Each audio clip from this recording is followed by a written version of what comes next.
నాన్నగారి అమ్మాయి శ్రీమతి కాంతి గారు, వారి అల్లుడు శ్రీ చందు గారు నాకు ఒకటే చెప్పారు ఈ రోజున. నాకు నిజంగా అమ్మ, నేను మీ ఇంత తుని ప్రత్యేకించి అల్లూరి సీతారామరాజు పాదాల సాక్షిగా చెప్తున్నా, నాకు వారికి ఒక కుమార్తె ఉన్నందని కూడా అన్న విషయం నాకు తెలియదు. కాంతి గారు ఉన్నారు అన్న విషయం కూడా తెలియదు నాకు. నేను మనస్ఫూర్తిగా చెప్తున్నాను, నాన్నగారిని ఒక మాట అనాలని కానీ ఆయన వైసీపీకి వెళ్ళినా నాకేం ఇబ్బంది లేదు, గౌరవిస్తాను పెద్దల్ని. ఈ రోజున తుని సభ సాక్షిగా చెప్తున్నాను, కాంతి గారు జాయిన్ అవుతానంటే నేను ఒకటే మాట చెప్తున్నాను, నేను తండ్రికి కుటుంబానికి కూతురికి వేరు చేసే వ్యక్తిని కాదు.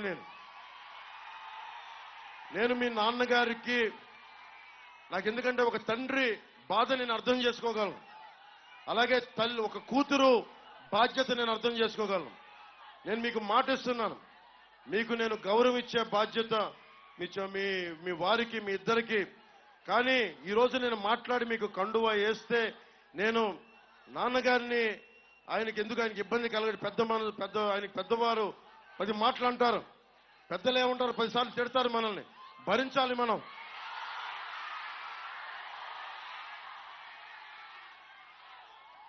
భవిష్యత్తులో నేను మీకు ఈరోజు మాటేసి ఇంత పెద్ద మనసుతోటి కాంతి గారు ఇచ్చారు.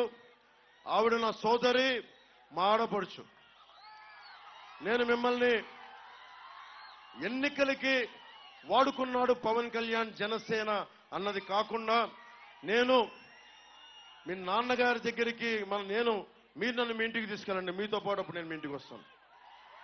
నేను మిమ్మల్ని తీసుకెళ్ళి, ఎందుకంటే మనం ఎన్ని గొడవలున్నా మనం వచ్చి కూర్చొని ఆయనతో మనం విభేదించవచ్చు, అభిప్రాయ భేదాలు ఉండొచ్చు, పాలసీ పరంగా విభేదాలు ఉండొచ్చు, కానీ వేరే పార్టీలో ఉండొచ్చు. కానీ నేను ఇచ్చే గౌరవం అందరికీ, పెద్దలందరికీ ఇచ్చే గౌరవం.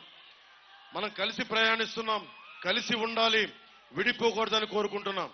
నేను సగటు రాజకీయ నాయకుడిని కాదు, నేను మీ ఇంటి వాడిని, మీ కుటుంబ సభ్యుడిని, మీ సోదరుల్లో ఒకరిని, మీ అన్నదమ్ముల్లో ఒకరిని, సాటి మనిషిని, మానవ హక్కుల్ని కాపాడుకోవాలనుకునేవాడిని. నేను ముఖ్యంగా సోదరి కాంతి గారికి, వారి శ్రీవారు చందు గారికి కూడా ప్రత్యేకించి నేను మాటిస్తున్నాను, మిమ్మల్ని అందరి కుటుంబ సభ్యులతోటి మిమ్మల్ని తీసుకెళ్లి అప్పుడు నేను జనసేనలో మిమ్మల్ని సంపూర్ణంగా ఆహ్వానిస్తాను. ఈ రోజున జనసేనలో ఉన్నారు, కానీ మిమ్మల్ని చెయ్యపట్టి సగర్వంగా తీసుకెళ్లి నేను నాన్నగారి దగ్గర తీసుకెళ్లి మరి మీరు తీసుకెళ్ళండి, ఆయనకి చెప్పి మిమ్మల్ని తీసుకొస్తానని మనస్ఫూర్తిగా. ఇక్కడ మీరు బాగుండాలి, తల్లిదండ్రులు దీవెన ఉండాలి ఎవరికైనా. నా ప్రాపర్టీ కానీ నా కూతురు డయాస్ మీద పరిచయం చేశారట. మొదగా బదనామం కూతురు అని చెప్పి ఎందుకు చెప్పుకోవాలా? మామగారి పేరు, వారి భర్త పేరు చెప్పి పరిచయం చేయాలి తప్ప మొదగా బదనామం కూతురు ఎందుకు చెప్పాలా? ఇప్పుడు మొదగా బదనామం కూతురు కాదే, మొదగా బదనామం ఇంటి పేరు లేదే అమ్మాయికి. సిగ్గు లేదా పవన్ కళ్యాణ్ గారు?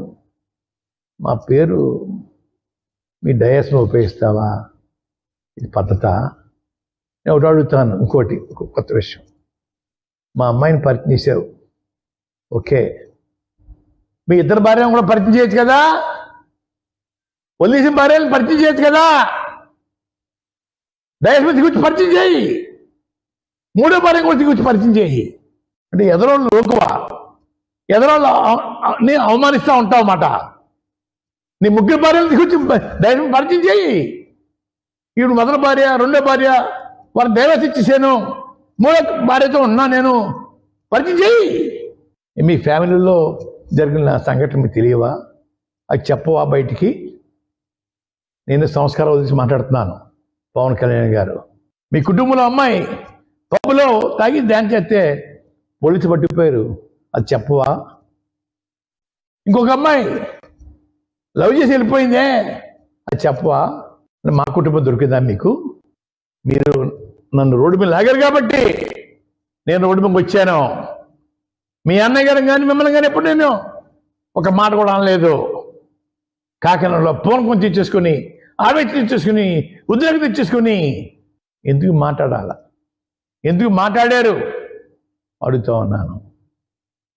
వేళ ఆ రోజు కాకినాడ మాట్లాడిన తర్వాత నేను రిప్లై ఇస్తే ముద్దుగా పద్మనాభం కొడుకు చచ్చిపోయాడంట, శవాన్ని చూడడానికి వెళ్ళండి. ముద్దుగా పద్మనాభం భార్య చచ్చిపోయిందంట, శవాన్ని చూడడానికి వెళ్ళండి బాబు త్వరగా.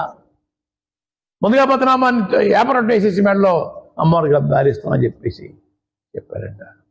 నిన్న జహార్ ముద్దుగాడ అని చెప్పిస్తున్నారట.